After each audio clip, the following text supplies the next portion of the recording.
इंदौर नगर निगम का बजट 2026-27 महापौर पुष्यमित्र भार्गव द्वारा पेश किया गया, जिसमें शहरवासियों के लिए कई राहत भरी घोषणाएं की गई है। इस बजट में न तो कोई नया कर लगाया गया है और न ही किसी कर में बढ़ोतरी की गई है।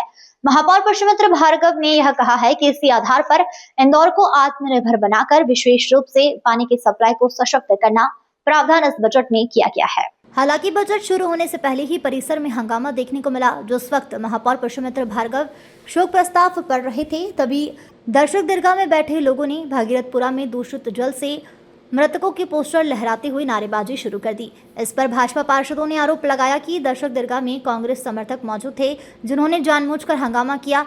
महापौर पुष्यमित्र भार्गव ने कहा कि भागीरथपुरा की घटना दुखद है, लेकिन विपक्ष के इशारों पर हंगामा किया गया। महापौर पुष्यमित्र भार्गव ने कहा है कि शहर के विकास को लेकर 2026-27 का बहुप्रतिष्ठित बजट पेश किया गया है। यह बजट सिर्फ एक साल की योजना नहीं, बल्कि वर्ष 2050 तक के दूरदर्शी विजन को ध्यान में रखते हुए तैयार किया गया है। सरकार का लक्ष्य इंदौर को एक मॉडल सिटी के रूप में स्थापित करना है, जो पूरे देश के लिए उदाहरण बने। देश के प्रधानमंत्री नरेंद्र मोदी के विकसित भारत के संकल्प और मध्य प्रदेश के मुख्यमंत्री डॉक्टर मोहन यादव के अभ्युदय मध्य प्रदेश के विजन को आगे बढ़ाने के लिए इस बजट को समग्र दृष्टिकोण के साथ पेश किया गया है। उन्होंने कहा कि करीब 8,450 करोड़ रुपए के इस बजट में इंदौर के बुनियादी ढांचे को मजबूत करने पर विशेष जोर दिया गया है। वर्ष 2050 तक शहर में पानी की निर्बाध आपूर्ति सुनिश्चित करने की योजना बनाई गई है।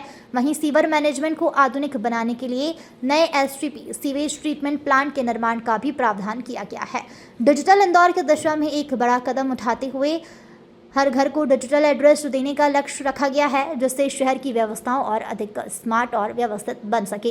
कॉलोनियों के भीतर सड़कों के विकास पर भी विशेष ध्यान दिया जाएगा। राजस्व बढ़ाने के लिए नए बाजारों का निर्माण, पुराने बाजारों का पुनर्विकास और टैक्स वसूली को 100% करने जैसे अहम फैसले भी इस बजट का हिस्सा हैं। बजट जो है 26-27 का हुआ है, क्या रहेगा विशेष?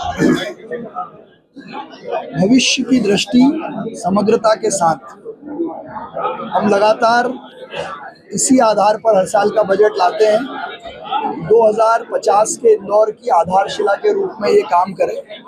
देश के यशस्वी प्रधानमंत्री नरेंद्र मोदी जी के विकसित भारत का संकल्प हो या मध्य प्रदेश के मुख्यमंत्री डॉक्टर मोहन यादव जी का अभ्युदय मध्य प्रदेश, स्वर्णिम मध्य प्रदेश का सपना हो, उस सपने को पूरा करने के लिए इंदौर रोल मॉडल की तरह उभरे।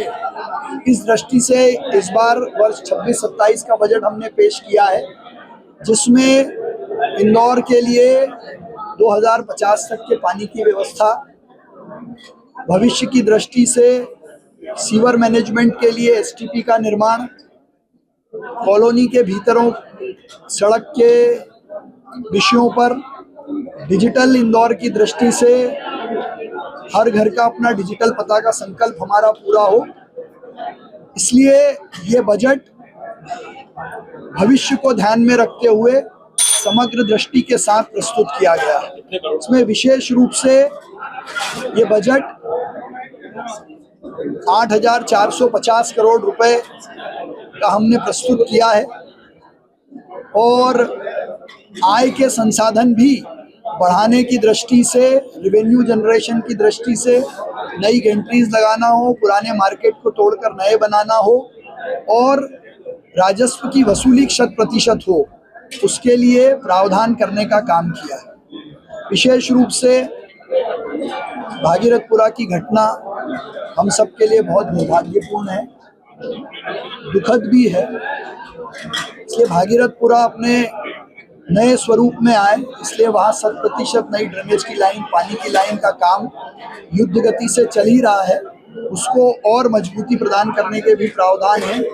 साथ ही जिन परिवारों में हमारे नागरिक दिवंगत हुए हैं, उन परिवारों के प्राथमिक सदस्यों को पात्रता के अनुरूप आउटसोर्स से नौकरी देने का प्रावधान भी किया है।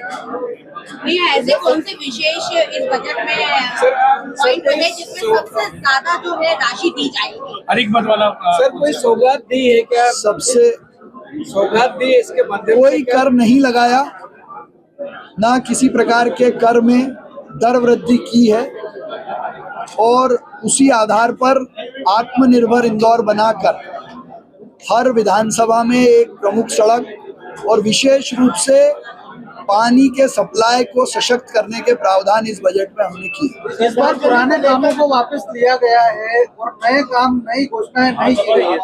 देखिए, इस परिषद के पास अब 1.5 साल का समय बचा है, 1.5 साल से भी कम का समय बचा है, इसलिए पुराने काम समय पर पूरे हो जाएं, वो सशक्तिकरण के साथ पूरे हो जाएं, उसी पे हमारा फोकस है। सर, इनकम सोर्स को बढ़ाने के लिए इनकम सोर्स कैसे बढ़ेगा, इसके ऊपर चर्चा की गई। देखिए, इनकम बढ़ाने के लिए पुराने मार्केट्स को नया करना, एडवर्टीजमेंट राइट्स में नई एंट्रियां बनाना, पार्किंग के जितने नए स्थान निकाले हैं उनको ठेके पर देना। सर, श्रद्धांजलि के दौरान जो हंगामा हुआ उसको लेकर क्या कहेंगे कि श्रद्धांजलि बहुत आज तक कभी हुआ नहीं है कि श्रद्धांजलि में इसका हंगामा हुआ। देखिए, बहुत दुखद है। कांग्रेस हमेशा लाशों पर राजनीति करते आई है। भागीरथपुरा का क्या अच्छा करें, वैसी चर्चा के लिए हमने उनको खुले रूप से आमंत्रित किया था और शुरू में कहा भी था, लेकिन जिस प्रकार का कृत्य कांग्रेस ने सदन में किया वो बहुत दुर्भाग्यपूर्ण है, और वो भी विशेष तब जब हम भागीरथपुरा के लोगों को श्रद्धांजलि दे रहे हैं।